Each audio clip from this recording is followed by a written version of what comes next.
Our brains are not some static, unchanging lump of grey matter. They're a living, breathing, shape-shifting supercomputer. It's like a dynamic circuit board that's literally changing itself minute by minute, reconfiguring itself every single moment of our life. Just think about that for a moment. It's not some new age fluff. We've now got the science that backs it up.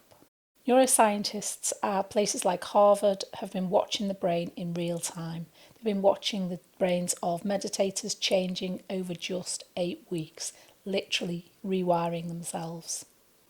And in those 8 weeks, they've managed to shrink the neural pathways linked with worry, anxiety, and rumination. So if you've ever found yourself overthinking or just worrying that it's part of your DNA, or you can't shift it, think again. Because today, I'm going to show you how you can change that up. I'm going to show you a really simple but powerful technique that you can introduce into your day to change your mind and change your life.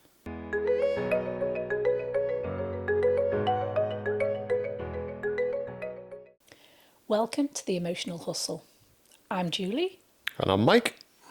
Mike, so how have we got here? I came through the patio doors. Ease off, and ease off. So over the past few episodes, we've talked about amygdala hijacks. We certainly have. Neural pathways, those information superhighways in the brain. And we've also hinted that those pathways can change. We did last week. So today we're going to dive into how we can change them. And it isn't a vague philosophy, but it is surprisingly simple. Right up my street. So we're going to talk about the techniques we can use to redirect our neural pathways away from the dreaded loops of worrisome thoughts. Now, this isn't about theory. Science is really growing in this area and showing us these techniques that can really still that chattering mind, that overactive network. It's that network that stokes up our fear response. And the great news is we don't need to train for hours and hours. We don't need to sit on the mat for hours, but we can use this simple technique in 2-minute bursts, and that'll start to rewire the brain for calm. So, are you ready? I am. So, have you ever been in that position where you feel like your brain's got 37 tabs open? Yes. Regularly. So, worry isn't some personality flaw. It's not a fixed trait, and it's more than who we are. We're not defined by worry. It's like having specific parts of the brain that get stuck in a loop. And I think some of that we've covered, but let's just recap a little bit. So on one side, we've got the default mode network, and this is on the lookout for threat, and it catastrophizes. And this side of the brain's making up the what-if scenarios. On the other side of the brain, we've got a problem solver. And this is I'm going to have to read this out because I won't get it right. The frontoparietal network in the executive centre, the prefrontal cortex. So this is responsible for problem solving. I hope you're all getting this. So each time we imagine a catastrophe in the default mode network, the problem solving part of the brain jumps in and tries to come up with an answer. So the problem solving part of the brain is going round and round and round, trying to solve a problem that doesn't actually exist because the brain made it up. But these sort of movies that we create in the mind, they're more than just thoughts, because as we've talked about in the past, they actually stoke up our emotions and our fear response and do generate a physical reaction in the body. So this is the last bit of science we're going to go into before we come on to how we sort this out. Every minute we spend in that worry loop strengthens the pathway, and it's like bedding it in concrete, bedding that road in concrete. It makes it faster, more efficient and stronger. So ironically, the more we worry, the better we become at worrying. Yeah. So here's the good news, and you mentioned this last week, which just proves that you do listen. Hebb's law. What fires together, wires There it together. is. There it is. Yeah. So what we've got firing is the catastrophe side of the brain and the problem-solving side of the brain. And that's when we get into a loop. But the opposite side of Hebb's law is that what doesn't fire together unwires. So if we can take one of these strands out, in effect, Yeah. it breaks that wiring. So we break the wiring and the worrying becomes weaker. But I'm not here to tell you to stop worrying because I don't think that works. No, it doesn't.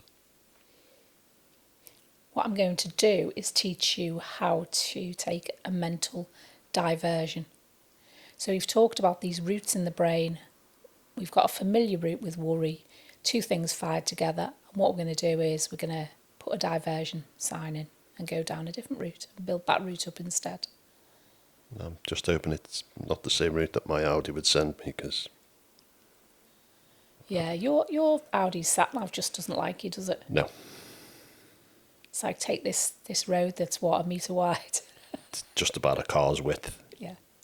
So we're going to do some fat training. Did you just say fat shaming? No, fat training. Oh, okay. We're obsessed, aren't we, with abbreviating everything. It's focused attention training. FAT for short. It's like the opposite of going to the gym. No, it isn't. It's a gym for the mind. Okay. So how do we do this? How do we divert our neural traffic down a new route? And it's really, really simple. But don't be fooled, it is really powerful as well. Okay. Simple and powerful. I like Simple and powerful. So we start by choosing something really familiar. So it can be our foot on the ground, it can be the air on the face from the nostrils, or it can be the movement of the breath. that. Oh, so is that what George is doing at the back door? Is he doing fat training? he likes the wind on his face. He does. Yeah. He's grounding himself. Yeah, that's it. He's meditating. He's enlightened, our cat. Little George. Yeah, he's something. So we find something familiar. Now, I like to choose the breath, and the reason I like to choose the breath is because of its connections with the nervous system and the fact that focusing on the breath can calm everything down. Okay. Okay. So we focus on our focal point, which can be the breath or our foot on the ground. We just pick something that's going to work for us, like an anchor. And we focus on that for about 2 minutes at a time. Okay. This is where it goes wrong. What's going to happen is our mind is going to wander off. So most people think, oh, my mind's wandered off, I can't do it. Or my mind's busy and I can't do it. But that is actually the crux of the training. The mind wanders off, we notice and we bring it back to the anchor. It's actually coming back to that anchor that is the training. Right, okay. So every time the mind wanders off, it's actually an opportunity to put that training into practice. Yep. My mind wanders off all the time. And I think that's a common misconception, that meditation is all about a calm mind. So when the mind wanders off, people think that they can't do it, but that is actually the training, coming back again and again. Recognising and bringing yourself back. To the focal point. Yeah. And the important thing about that wandering is not to get stuck in judgment. There's no right or wrong. That's how the mind behaves. We simply invite it back to the focal point with no criticism, just a gentle nudge back to the breath if you're focusing on the breath. Does the clock restart?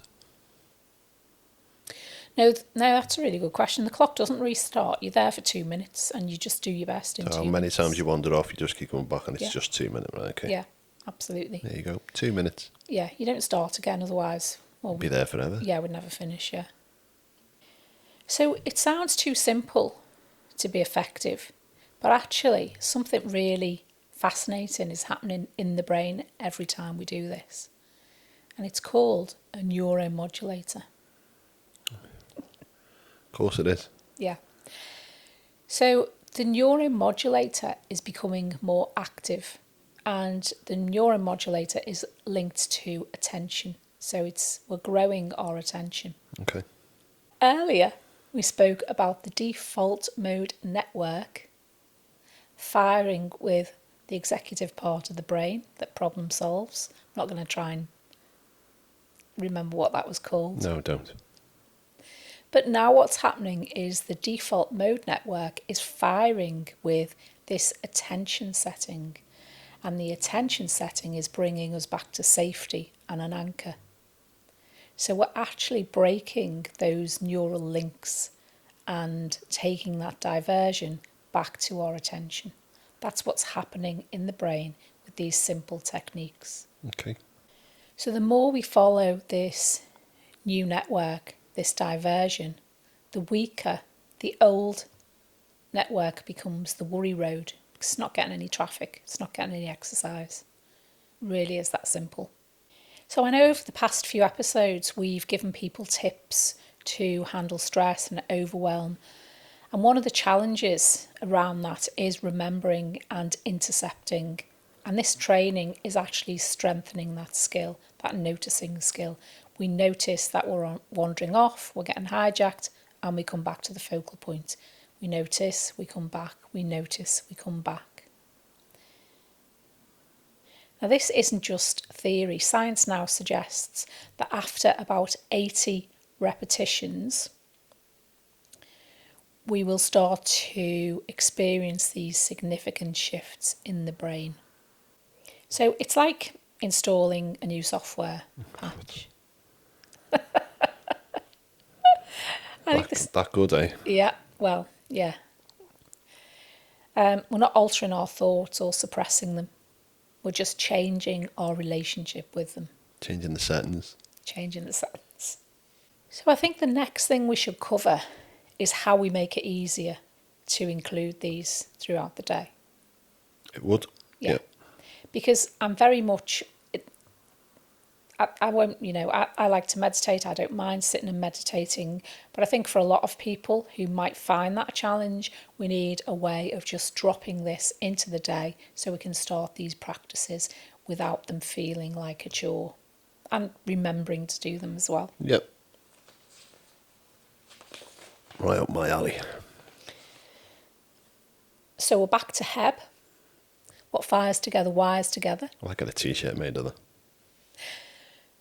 So what we can do is we can link this training to things that we already do. Okay. And this is exactly why I haven't got one of those taps in the kitchen that boil water. Oh, yeah.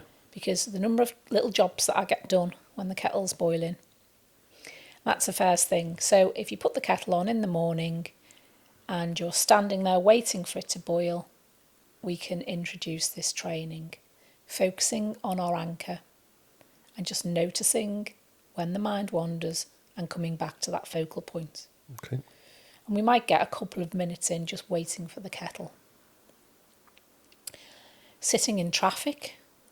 Oh, my favourite. Yeah, exactly. So we can turn something that frustrates us, that probably does stoke up the fear response, into something more positive by introducing this training. Sitting in the car, nice and upright, with your eyes open, obviously. Definitely. Red lights, the same. We can introduce it there. When we get a ping on Messenger, maybe we can use that as a trigger. So instead of going in to look at our notifications, we have a little pause there. Yeah. So don't instantly react to the message. Exactly. Yeah. Which is, I feel like that's a double effect. Because you're training. That's definitely a choice, isn't it? Because it's counterintuitive, because the first thing you want to do is see who's messaged you. Yeah. And then this morning, I'll get by the mic, that'll help. This morning I thought of a really good one, which is, this will be no good for Apple geeks. But it's Microsoft updates that we all hate. Yeah. Where it says, what's it start with? Downloading and then installing and then updating it. It seems to go around the loop about 3 times, doesn't it? 78% complete. That's if you can remember your password. Yeah. Well, we can do it there, can't we? While we're waiting for the updates. Just use it as an opportunity to do a little bit of that focused attention training. Well, you can't use the app because it's updating. Exactly. So we're literally talking about 5 minutes a day, 3 or 4 occasions during the day, a few minutes at a time to How get many this times started. should you aim for in a day? I mean, I think if initially you aim for 3 times, Okay. that's 6 Start minutes, with. isn't it? Yeah. Right. What the studies are showing is when you've accumulated 8 hours, and this was done over a period of 2 weeks, there's actually a marked reduction in cortisol. So cortisol is linked to stress. Yeah. And it's all about consistency. So I wouldn't imagine that anyone would just sit and try and do this for 8 hours. No. Who's got the time? But it is about consistency. Scientists, apparently. Turning up regularly and just fitting it in when you can and hooking it into things so you remember to do it. Now, what happens if you miss one? Again, best endeavours, just try it as often as you can and try not to beat yourself up. Because if you start worrying about the fact that you've missed one, then, we're just going back and we're strengthening that network in place of the one that we're trying to build up, which is our focused attention. So the brain doesn't care when you do it or whether you miss one. It's just about the consistency. So if you're genuinely finding value in these tips, then like and subscribe for more. Like and subscribe anyway. What else have we got to do? Brain training, Mike. Fat training. Fat training. So coming up next, Mike, the mind fights back. Dun, dun, dun. So when we start to do this, it's going to feel a bit odd. And we'll probably feel like we can't do it because the mind will be wandering off. And that's a point where the mind fights back and it's telling us we're rubbish and there's no point and we should just give up. But right there is our awareness. Our awareness is noticing what's happening for us.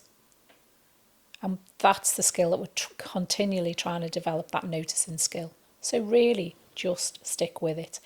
Every time you find your mind drifting, and it doesn't matter what the content is, whether it's a shopping list, a to-do list, ruminating over a conversation that's already happened, the content isn't important.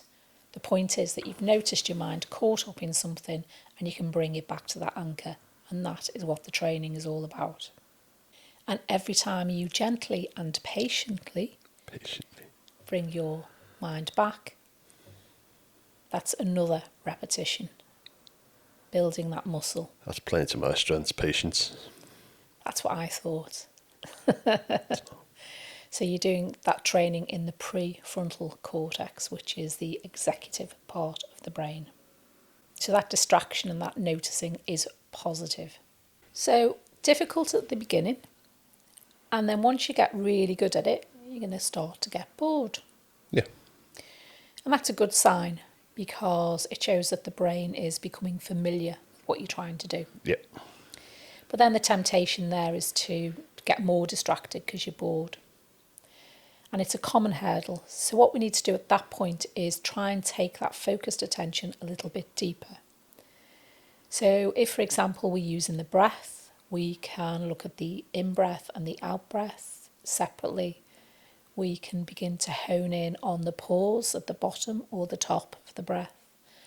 If we're focusing on maybe our foot on the ground, we can tune into the sensations, maybe the textures, and just take almost a deeper dive into that focused attention. Yeah. Because the trick is to just keep it consistent and to keep going and strengthening that skill. Now, once you start to get good at this, I thought of you when I read this, Mike. Uh-oh. You can start to introduce a little smile to your practice. Okay. Because there's the flaw there. Because the mind learns from the body.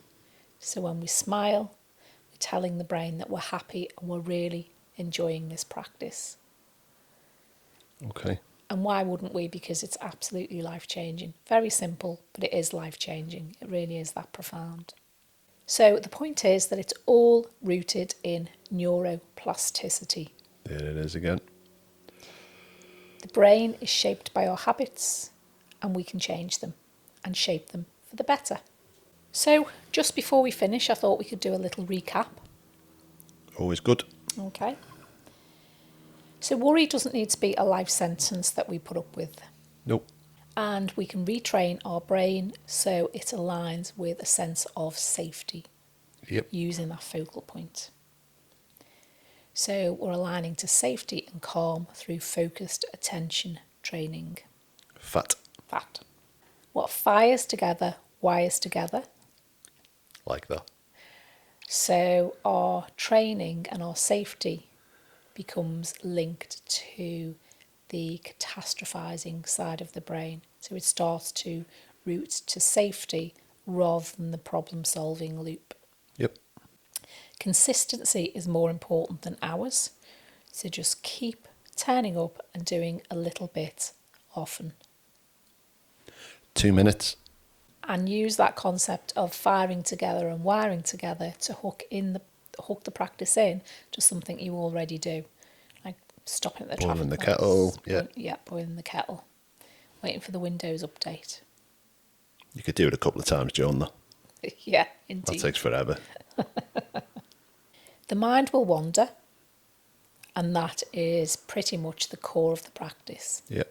Noticing it's wandered, bringing it back to the anchor, and doing it without judgment, with some kindness, a gentle nudge. Yeah, that's where I struggle. Yeah. Sometimes if my mind wanders, I'm just happy to let it go. And it's not theory, it's neuroscience. The Yep. more we go down the new route, we strengthen that diversion and we weaken the old pathways of worry and problem solving, negative problem solving. Yep. So we're strengthening the pathways towards peace and safety. Strengthening the good pathways. Yes. So if you enjoyed that, press pause, give it a go, see how you get on. And just give yourself the invaluable gift of peace of mind. Your future self is already sighing with relief. Now, if you enjoyed the video, drop your biggest takeaway into the comments. And please remember to subscribe, like and subscribe so we can get this out to more and more warriors. Let's help more people.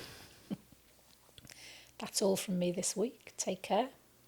Sounds like it's all from me this week as well. Thanks for watching. Bye for now.